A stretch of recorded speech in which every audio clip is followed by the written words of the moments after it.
You're tuned in to the Dakota Housing Network on SuperTalk 1270 and SuperTalk1270.com.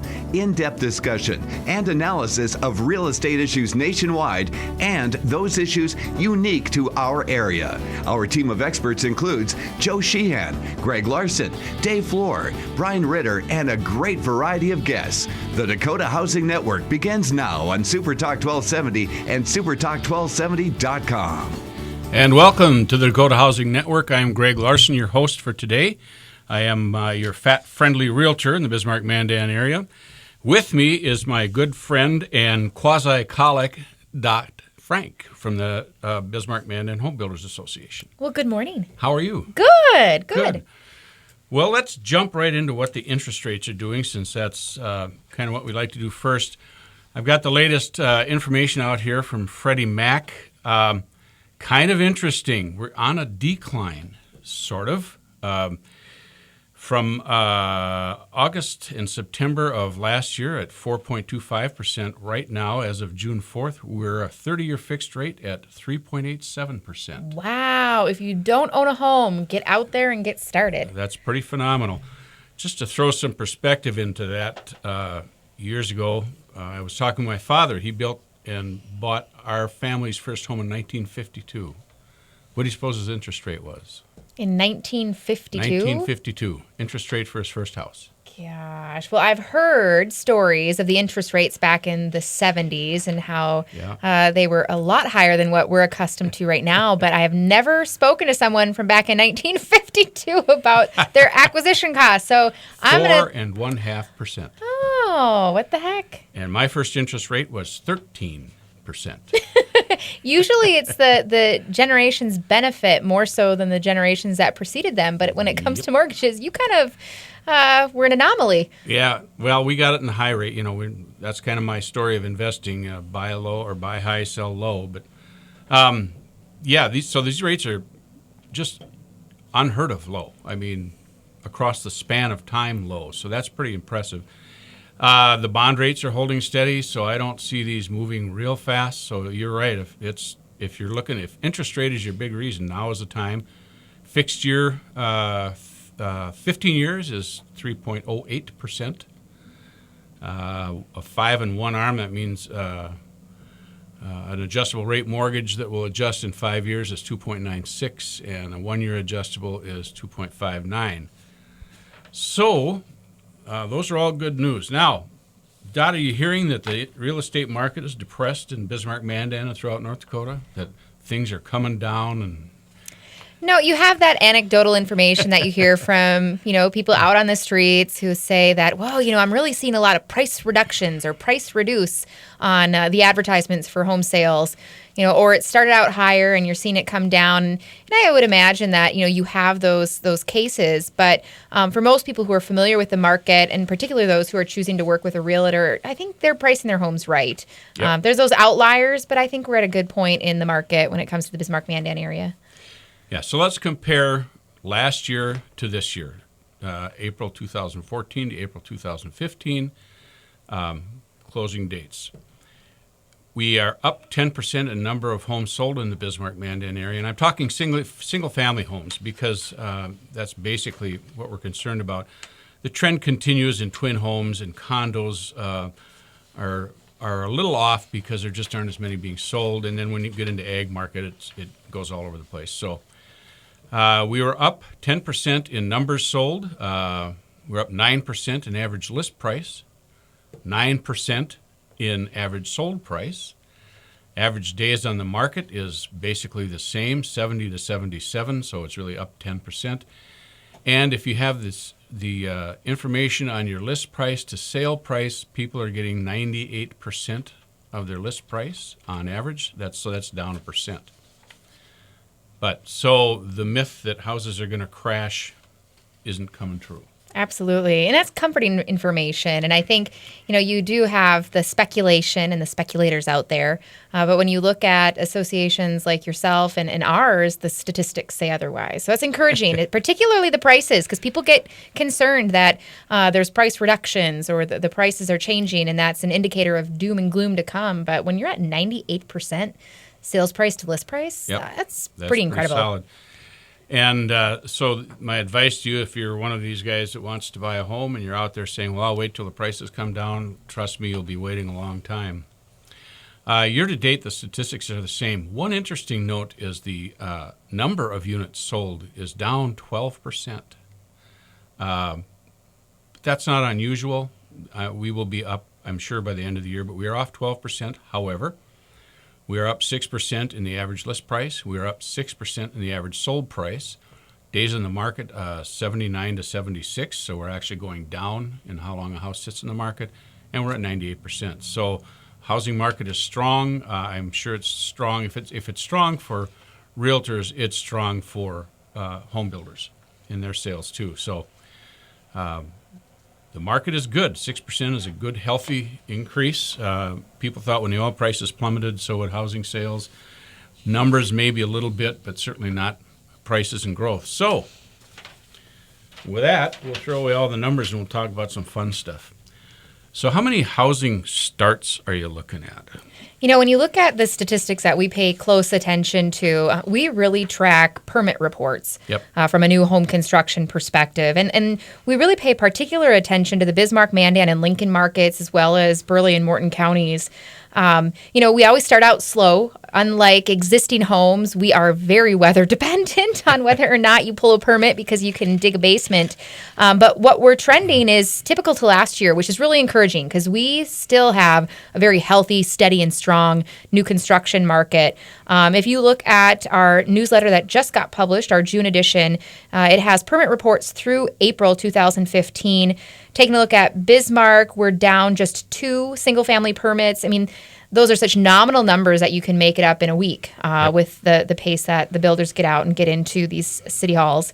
Mandan is ahead of pace year to date through April. Lincoln is seeing a real resurgence. And it's really fun to watch the city of Lincoln, particularly over the past decade, and how that city really took off. We idled there for a while, it seems, with new construction in Lincoln, which was evidenced by our Parade of Homes entries.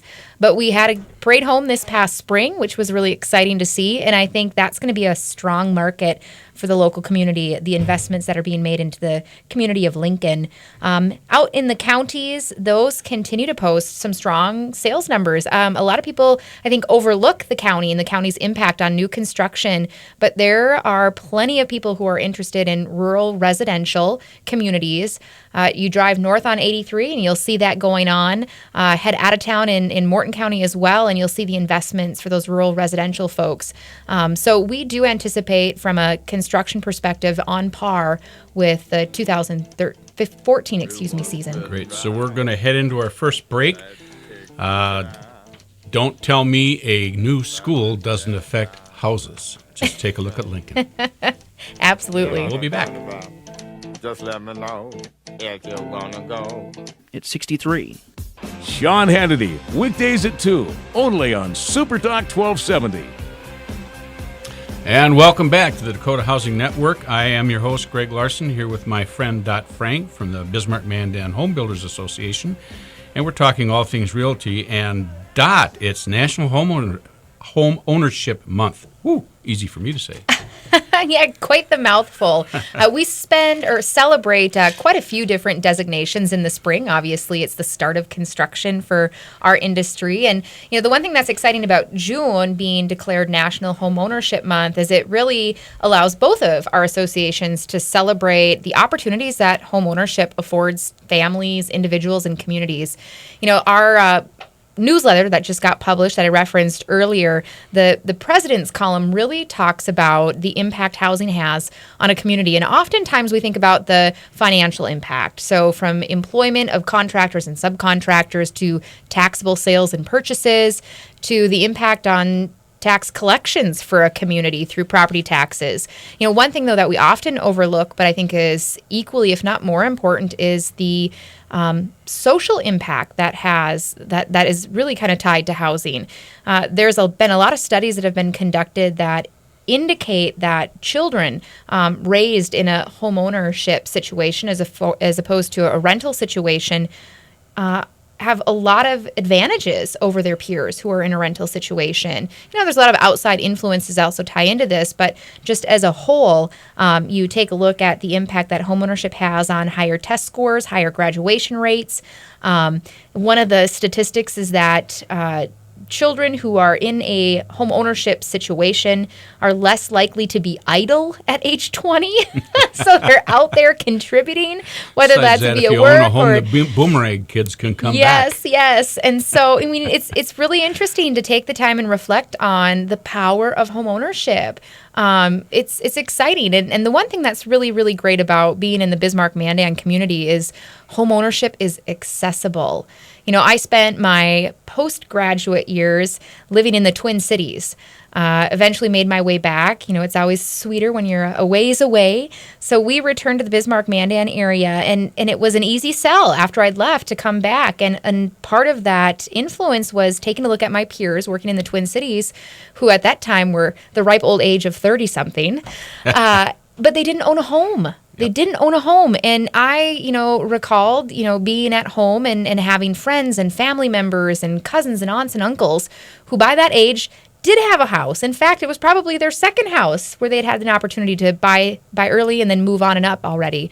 And so, the opportunities that exist in our community to get into home ownership at an early age are very exciting.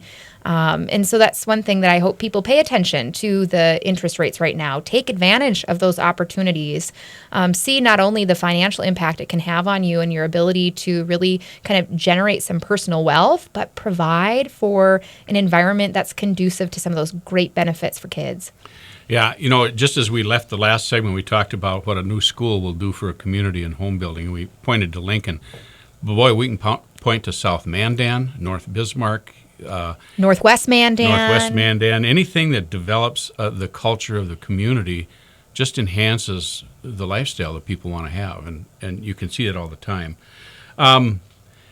So we're talking about Home Ownership Month. How are the builders? What's their attitude about this year? They've got to be feeling pretty good, aren't they? Yeah, we have a lot of confidence. I think what really helped us out in 2015 thus far has been the weather. The builders had a difficult time in 2014 because we had to wait so long to begin the process of digging basements and pouring foundations. In talking to some of our members in particular, they relayed the information that they got a whole month's head start on construction this year versus last. And so we're going in strong. The weather has been very amenable to home construction. So far, we had that stint of some serious rainfall that we experienced. But aside from that, it's been great conditions to initiate construction. We always kind of reference different reports and statistics when it comes to our attitude for this construction season. But we also refer to the activity that we see at our Parade of Homes. And this year's Parade of Homes, we again had an overwhelming number of entries. We had 43 homes, which was incredible. And I think that's an indicator of a healthy market. Builders are confident. So that included spec homes. And that shows you that they anticipate some strong sales this year. But we also had a lot of pre-solds. And so they're willing to work, and they see that work still exists. Yeah, there were a lot. You probably had a record number of people through them too, didn't you? We had a lot of people through our homes this year. Actually, 2014 is when we kind of set that record for attendance. But strong numbers again this year. The Spring Parade of Homes generated paid traffic. So those who purchased their tickets counted 3,500 for that 2-week period. So that's a lot of people going through a lot of homes. And those were nice weekends, so there's lots of other stuff to do. So that's a great number. So the ownership, the builders' attitudes are good. Is there spec money? Is it tougher to build a spec home? I know for a while the banks were clamping down on credit available for spec housing. We have had, several conversations with some of our members regarding finance and access to capital, and that continues to be one of the more difficult things to acquire in this particular industry. I think we still see the spec homes built, so those builders who have been there and done that have a system in place, and they've got the equity and the reputation with their lenders to be able to acquire. But it is difficult for some of the guys that are starting out new. We've got some younger members, newer to the construction industry, and that's one of the hurdles that they face is that initial attractiveness of their company by financial institutions. So a lot of times they seek out other forms of financing just to get the ball rolling, which is something that people across the country face and have to deal with as they begin a business. But I think once they get their feet wet, I think they are an attractive group to investors. And so that's, I think, less of a concern. One thing that does help is we've got such a strong market that spec homes often turn into pre-solds as soon as the conversation starts. So that has an impact as well. Okay, good. Well, I was just out in Washington, D.C. A couple of weeks ago for the National Association of Realtors legislative meetings. And just in talking with other realtors, we really are lucky in this market. You talk about new homes and some of the nightmares that can happen. And we don't have that here. I've been in this business a long time. I've worked with a lot of builders, and the folks who are putting up houses really want you to have a good house. They don't want to turn a cracker box and go on to the next one. They're really concerned about making sure that you like what you got, and the follow-up is good. And with a tough labor market, it's always tough to get someone free to do the follow-up because you have to stay on schedule on the houses you're building too. But they all seem to do a good job, and I really appreciate that. We have a deal coming up in July, isn't it? The golf tournament we're doing together? Yeah, yep. So what we're looking forward to again this year is the joint golf tournament. And the golf tournament really is a way for us to work together as a home ownership industry to raise funds for advocacy work, because it's really important that we work cooperatively towards that goal of getting as many people into that position of home ownership as possible. And so the golf tournament is on July 14th. It's out at Hawktree this year. We swap courses annually, so this year's event is out there, and we've got an excellent opportunity to bring together both builders and realtors to enjoy a nice game of golf while contributing to the industry as a whole. Yeah, I'll be working at the putting contest. So. Yes. So the realtors host that contest. It's another supplemental fundraiser during the event, and we have a lot of fun. Yeah, we do that. The realtors and home builders, we do cooperate a lot. We do a lot of lobbying efforts together when the legislature is in session. We co-host a legislators' meetings and rally, and we get along well, and that's nice. It's somewhat unique, but it's nice. Real estate and home building, one of the two industries that are rather unique in that if you're not friends with your competition, you don't get very far. So it's fun to work together like that. So some of the other things that happen in Washington, Dot, and I know that you guys are active out there too, is even though there isn't any legislation, there is talk about protecting the interest deductions, a mortgage interest deduction on your home, which is a big deal. And so the message we keep telling, as you keep telling, is that it's new housing starts and housing sales that drive us out of a slow economy. And one of the reasons that we are having a slow recovery out of this last recession is that home ownership and housing starts around the nation have been tapered off a little bit. They're not coming back strong, and hence the economy is not coming back as strong as it could. And it is still housing that drives that market. So that's a big deal because that's a huge advantage for home ownership. They're talking about protecting some of it, maybe looking at second homes, but right now that's a good deal. And the other one is property tax deductions. There's some folks that want to get rid of that out there.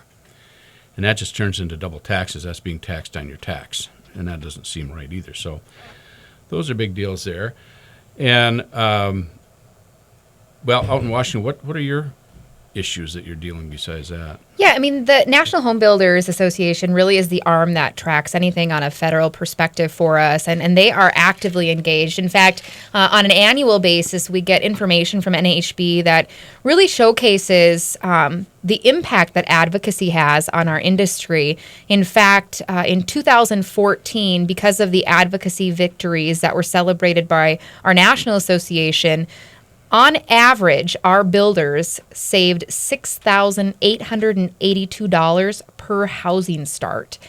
So it's important to get engaged in associations like ours and yours and support the advocacy efforts. They talked about how, keeping an eye on what the EPA is doing, that's going to have a huge impact. We're watching silica regulations because that has an impact. We're keeping an eye on patent trolling because that's having an impact. So they're busy, active, and engaged to ensure that the decisions that are made on the Hill that have an impact on all of us here back at home are smart and make sense. And we have three representatives out there, Senators Hoeven and Heidkamp, Representative Kramer, who are all really great champions of home ownership and real estate and home builders. And it's important that our listeners hear as we go to the next break that home builders and realtors are the only industries that advocate for homeowners. Most of what we do is protect the homeowner, and by that protect our business. So I think we're ready for a break, are we not, Jim? And so we will see you on the flip side. It's 63. Get the traffic and weather information you need anytime on Super Talk 1270 and online at supertalk1270.com. And we are back enjoying ZZ Top, who, by the way, are coming to town. Just as we took a break, we were talking about impact of housing and what's going on. And we're going to talk in this segment just about who's actually buying houses and what the future looks like. I'm Greg Larson. I'm here with my friend Dot Frank. And Dot, just before we came back on the air, we were talking about research, and you've got a stack of it there. Dr. Martin Young, who is the chief economist for the National Association of Realtors, talks about the Recovery Act that we're going to have, and he's talking about denser housing, smaller single-family homes, and multifamily homes, condos, apartments, as being what is going to be coming. And he relates it to the millennials population. And I think that your research agrees with that, doesn't it? Well, to a certain extent. I think one thing that's really interesting is when you look at the different generations, as a whole, millennials do tend to appreciate higher density than any other generation. But what's really interesting when you dig into the details is that it's not a majority of millennials that prefer that density. So out of all the generations, millennials lean towards the density, but out of all the millennials, a vast majority still want to have a nice large yard, a nice large house. They want to have the extra patio for parking. And so you have to be careful because the devil's in the details. And I think for our market in particular, we do have a lot of people who like to have kind of that independence, their own sense of space, a little bit of distance from their neighbors. And I think it's all driven by recreation. We like to get out when we can get out because it's such a short amount of time. And we liked having those opportunities to recreate close by to our home, in fact, in our own property.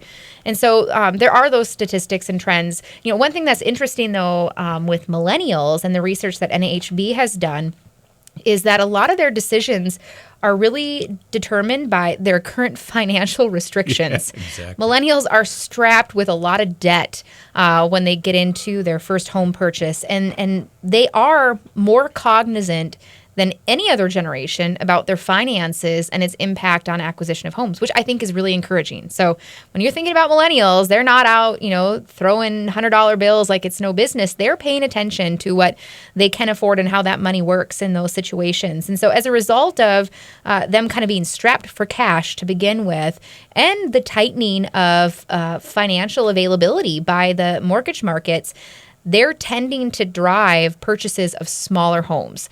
So statistically speaking, you're seeing new construction is shrinking in house size, and they're saying a lot of that has to do with a couple things. The lack of financial flexibility of the buyers, who are millennials, plus the increasing costs. One thing that the new construction market has faced a substantial increase in is cost of construction. And that is primarily driven by lumber. Lumber has seen some incredible increases. And you think about a home and how much lumber goes into it. Concrete. The other thing is, that as well as land acquisition.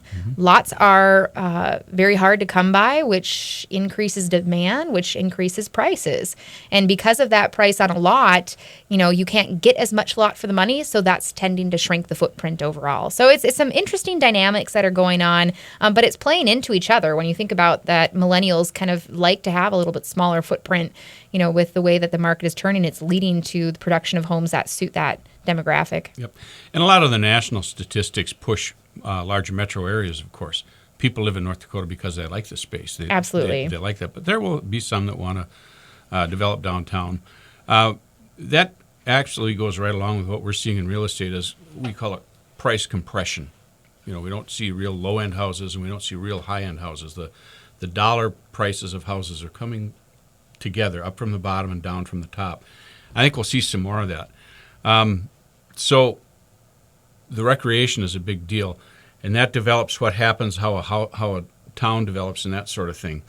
So what planning do you see happening? I know the Bismarck city planners are talking about a more dense inner city type development. And I think that conversation, actually has been initiated several years ago, but it's really just coming to the forefront of conversations at a commission level and throughout the community. And that is, driven by the determination to create more affordable housing in the community. And a lot of times you look at what are the costs that are going into construction, and if you can kind of manipulate those or help subside those costs, you can essentially create more affordability when it comes to housing inventory. And the first thing that they turn to as a city, just because they have that ability, is your infrastructure costs. So then how do you impact infrastructure costs? One of the ways to do it is to create some more dense development. The closer the homes are together, the less lineal feet you need of infrastructure, then the less cost that goes into that particular home. And so that's a conversation that's been out there. Again, from the perspective of the Home Builders Association, we're very supportive of additional opportunities for us when we construct homes. The one thing that we're very cautious of and reluctant to support would be restrictions on options for homeowners, because you're always going to have, that diversity of buyers, those who want the higher density, who like to have that close proximity, who like to have narrower streets. But we also, and I anticipate we will always have in our communities, particularly with the Midwest mentality, is a true need for space. And you think about how climate impacts that, how the need to commute impacts that. We're not walking to work in our communities. You're driving out of necessity. When you drive and your wife drives and your kids drive, you need somewhere to put these vehicles. And so all of those things lead to the continuation of the opportunity to have larger homes on larger lots.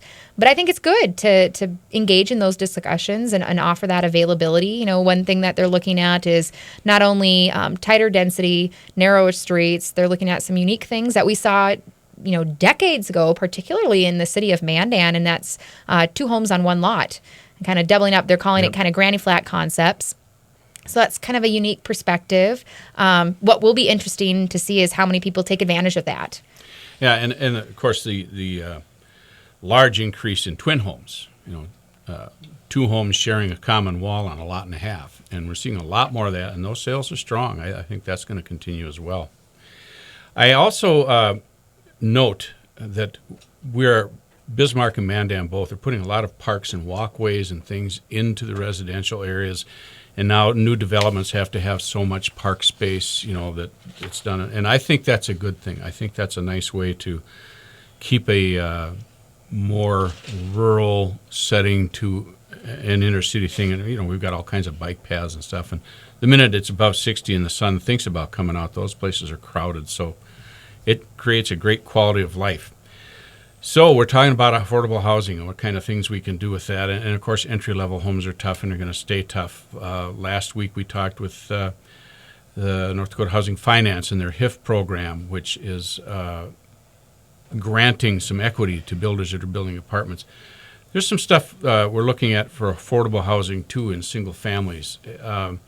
You and I actually were on a committee that's sort of taken a breather, but I'd like to see it come back about talking about affordable housing with a land grant type housing. You think that has a future? One thing that's really difficult for the Bismarck-Mandan community in particular when it comes to that concept, a community land trust concept, is the fact that we don't have excess lots sitting out there for us to acquire. That's our number one problem. And, fortunately, but unfortunately, communities like Minot and Grand Forks in particular had some excess inventory that came back as a result of a natural disaster, and that's the flood. So they were able to use those lots that came back to the city to push back out through a community land trust to create that affordability. And the way that concept works is essentially you remove the cost of land. Land is the number one cost when it comes to construction, as far as inputs, outside of the actual cost of materials. It's materials, of course, and then the land. If you remove land and that lot cost is between $50,000 and $70,000, that really reduces that mortgage that family needs to take out considerably, and that impacts affordability incredibly. And again, unfortunate to our community, but also fortunate. It's a good thing. We don't have excess lots, and so until we can answer that question, where are we acquiring these lots from? I think it's going to be a hard go to follow through with that community land trust concept. Yeah, we're going to have to find a sugar daddy. We need someone to gift. Right. Someone who has land they don't need to make money on. Yes, right. yes. So one of the things we were talking about was the profitability of home building. And, of course, we all know that home builders make, $70,000, $80,000 on a house, right? Well, that's one thing that's pretty interesting. The building community and builders in particular, I think there's this misconception that they are fistful of money. But when you take a look at really what our builders on average are netting, and this is based on statistics that NAHB provides, when you look at the acquisition and development of the lot, you look at the cost of construction, everything from your permit fees and beyond. On average, builders really are only walking away from the table with 9.3% of the sales price. 9.3% is the national average for builder profits. That's not even net, that's gross profit, I bet.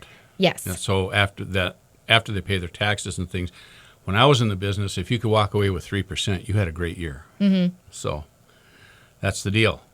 Everybody's making money. We talked a little bit about some of the other expenses of housing, but we don't going to have time to jump into that. We're running up on another break. So, Dot, you want to give us a walkaway on that? Yeah, I think, when it comes to, our community, the opportunities really present themselves to get into home ownership. We have, some substantial increases that we've experienced lately when it comes to the market value of homes, which is great for current homeowners. It could be something that's a little bit scary or provide some trepidation for those who are entering the market. However, offsetting that is your mortgage rates. You have a scenario where homes were less expensive, a decade or so ago, but take a look at the interest rates that were posted back then. So all things created equal, it's still a really good time to get into home ownership. That is correct, and we'll be right back after the break.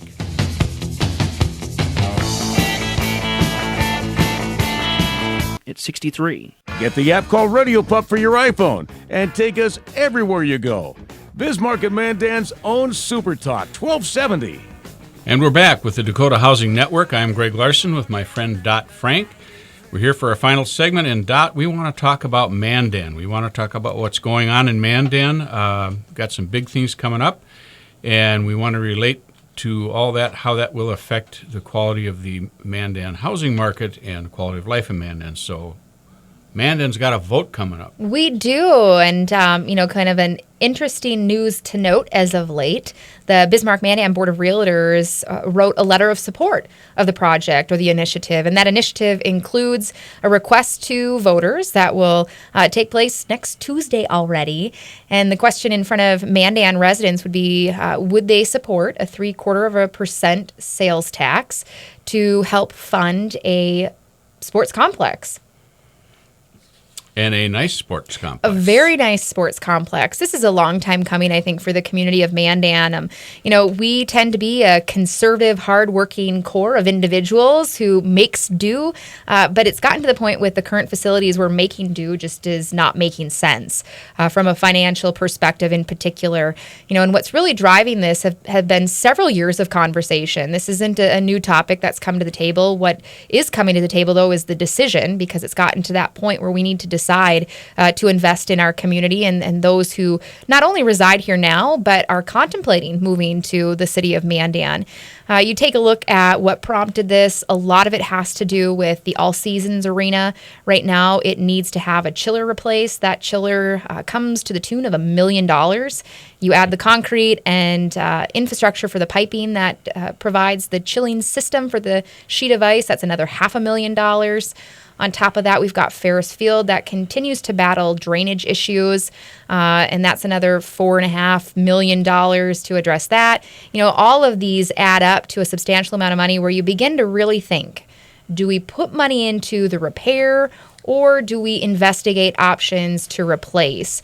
And so I think the Park District, the City of Mandan, all of the user groups came together with some really great concepts to take full advantage of the existing facilities, because they're not walking away from those. They're repurposing them for greater use, and then expanding our opportunities through a new complex. So it's an exciting time. There's a lot of people out there talking about it, which is really encouraging. I think the consensus overall has been extremely supportive and positive. In addition to the Board of Realtors, the Chamber of Commerce has weighed out on the issue in support of it because it's seen it as an economic driver from a business perspective, as well as the Convention and Visitors Bureau, who sees it again as an opportunity to promote the area to outsiders to utilize the facilities for tournaments and the like. Right. And you're right. When do you stop fixing what is still an old building? When do you stop or an old replacing home? A field? Yeah. When do you stop replacing a field that just can't drain? I remember Shiloh Christian School put in their new complex. I think Mandan has played 2 of their home games at Shiloh because they couldn't get onto the football field. So, which is a nice example of community cooperation, by the way. And I think this will, really provide for continued community cooperation. One thing that Bismarck and Mandan have been working towards for decades is this combined sense of community, and you've seen it played out in current facilities. The Community Bowl is another excellent example of some cooperative use of space, and I think this lends itself to that same scenario, particularly from a hockey perspective. Bismarck's short sheets of ice as well. And if Mandan can support the vote on Tuesday, I think you will see some increased conversations between the two communities across the rivers to use this facility. Well, yeah, and some of the things people don't think about when they're considering a decision like this is what are all the other benefits that derive from this. And you've got some research, Dot, that shows some of the things that drives people to buy a house in Mandan or in Bismarck. What would do that? And I know Mandan, I'm really impressed with what's going on over there, especially in that north area. They've got Walmart. Now there's a couple of restaurants, I think, talking to going in on there, and they're renovating the new stuff on Main Street. And so I think Mandan's really moving in the right direction. And it's just kind of fun to go over there and see what's going on. So we put in a sports arena. We do Ferris Field. That just builds a quality of life. And where is that on a home buyer decision? You take a look at what motivates people to live where they live. And again, there's some incredible studies and statistics that coincide with that, particularly from the Census Bureau. They do an American household survey on a biannual basis. And the top reasons that people choose a particular neighborhood include, is it convenient to their job? Obviously, your job is supporting the decision to purchase that home. You want to make it as close of a commute as possible. So that has a big impact. Beyond that, good schools. And you think about schools and their relationship, particularly in this scenario, the Mandan Park District is unique in its relationship with the Mandan School District in that they work jointly on a lot of projects that saves the community a lot of money. So the relationship to schools are a huge motivator for people deciding to live. The looks of a neighborhood. If people decide to make an investment in their community, whether it's downtown, in Mandan's scenario, on the Strip, or on the outskirts, that look of the community helps drive purchase decisions. People like a good-looking community. And right now, you look at some of those facilities, Ferris Field is not so good-looking at certain times. The house itself, obviously, is a major decision maker when it comes to your neighborhood that you're choosing and then near friends and relatives. But outside of those, common reasons for choosing a neighborhood, there's some other reasons that kick in. And one of them is whether or not your home is near leisure activities.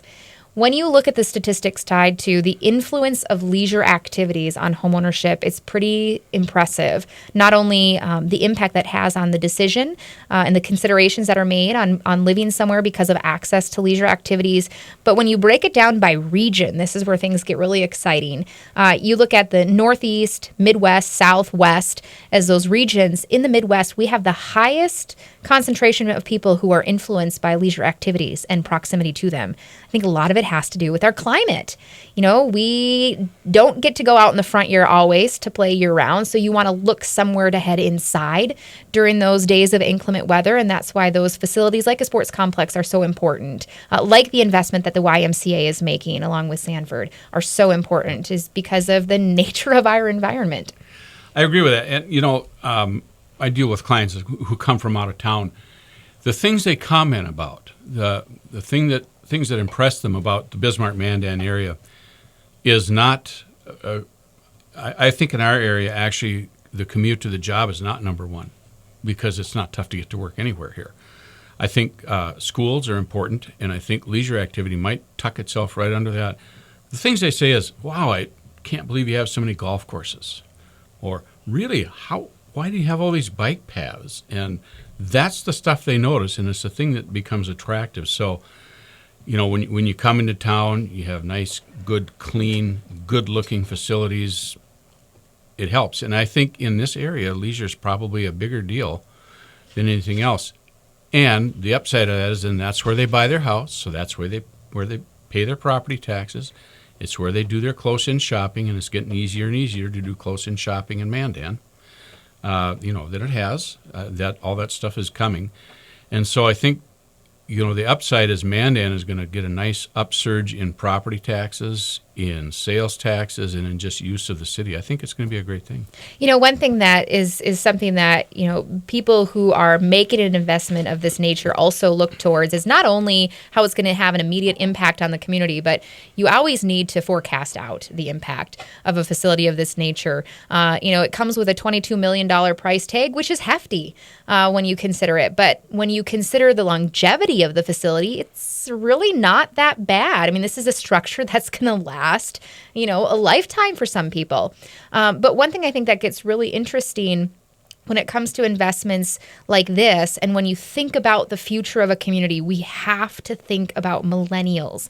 Millennials are the largest generation in history. There are a ton of them, and they're all coming into the market right now, making decisions on where they want to live, work, and play. They have the luxury of living, working, and playing wherever they choose because of technology.